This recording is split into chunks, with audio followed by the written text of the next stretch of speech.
हमारे channel Verma films को subscribe करें और वीडियो को लाइक और शेयर करना ना भूलें।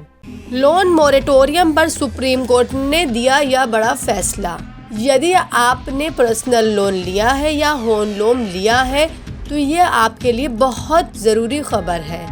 लोन मोरेटोरियम को लेकर लंबे समय से सुप्रीम कोर्ट में सुनवाई चल रही है। उपभोक्ताओं को कितनी राहत मिलना चाहिए, इसे लेकर सरकार और बैंकों के बीच खींचतान चलती रही। अब आखिरकार इसमें सुप्रीम कोर्ट ने महत्वपूर्ण फैसला सुनाया है। सुप्रीम कोर्ट ने मंगलवार को स्पष्ट कर दिया है कि वह लोन मोरेटोरियम मामले में ब्याज को पूरी तरह से माफ करने या मोरेटोरियम अवधि बढ़ाने का निर्देश नहीं देगा। हालांकि कोर्ट ने कहा कि इस अवधि के लिए लोन ग्राहकों से ब्याज पर ब्याज नहीं लिया जाएगा। जिन ग्राहकों से पहले ऐसा ब्याज लिया जा चुका है, बैंक यह रकम उनकी अगली किश्त में समायोजित करेंगे। वैसे इस बारे में सुप्रीम कोर्ट ने पहले भी फैसला दिया था और उसके मुताबिक आरबीआई भी बैंकों को आवश्यक निर्देश दे चुका है।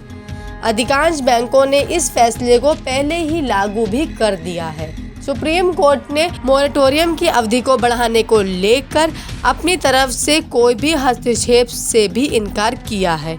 कोर्ट ने सरकार के इस तर्क को स्वीकार किया है कि कोरोना काल में सभी तरह के उद्योगों व समाज के दूसरे कई वर्गों को राहत पहुंचाने के लिए कई कदम उठाए गए हैं। कोरोना की वजह से सरकार की माली हालात खराब होने की बात भी सुप्रीम कोर्ट ने स्वीकार की है। यही वजह है कि उसने मोरेटोरियम की अवधि में ब्याज भुगतान पर पूरी तरह से रोक लगाने की याचिका ठुकरा दी है। कोर्ट ने कहा है कि इस तरह के फैसले का बहुत ही व्यापक असर होगा।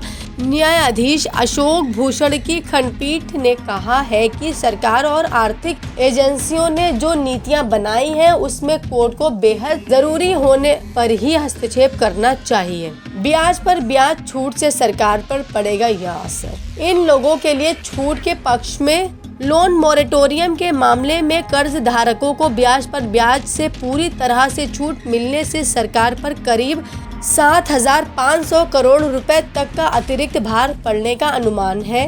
रेटिंग एजेंसियां इकरा की तरफ से यह अनुमान जाहिर किया गया है।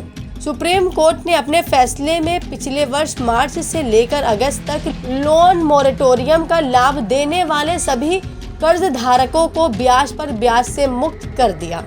सरकार सिर्फ 2 करोड़ रुपए तक के कर्जधारकों को कर्ज पर लगने वाले ब्याज से छूट देने के पक्ष में थी, लेकिन सुप्रीम कोर्ट ने इसे अतार्किक करार देते हुए सभी प्रकार के कर्जधारकों को राहत दी। हालांकि सिर्फ 2 करोड़ रुपए तक के कर्जधारकों को छूट देने से भी सरकार को 6,500 करोड़ का वित्तीय बोझ वहन करना पड़ता है। सरकार उसके लिए तैयार थी, लेकिन सभी प्रकार के कर्ज को इससे छूट देने के बोझ करीब 7,500 करोड़ रुपए और बढ़ जाएगा। कुल मिलाकर इस मामले में सरकार पर करीब 14,000 करोड़ रुपए तक का बोझ पड़ने का अनुमान है। आरबीआई ने कोरोना से उपजे हालात को देखते हुए 27 मार्च 2020 को पहली बार 3 महीने के लिए मार्च मई 2020 सभी तरह से सावधि कर्ज पर ईएमआई भुगतान स्थगित करने का फैसला किया था। बाद में इसे बढ़ाकर 31 अगस्त तक कर दिया गया था। विभिन्न पक्षों ने इस अवधि के दौरान बैंकों द्वारा लोन के ब्याज पर ब्याज लेने के खिलाफ अदालत में याचिका दायर की। उन्होंने मोरेटोरियम अवधि का पूरा ब्याज माफ करने और अवधि बढ़ाने के आदेश देने का आग्रह किया। सरकार और आरबीआई की तरफ से कोर्ट को बताया गया कि ब्याज दरों को पूरी तरह से माफ करने से समूची बैंकिंग व्यवस्था पर प्रतिकूल असर होगा।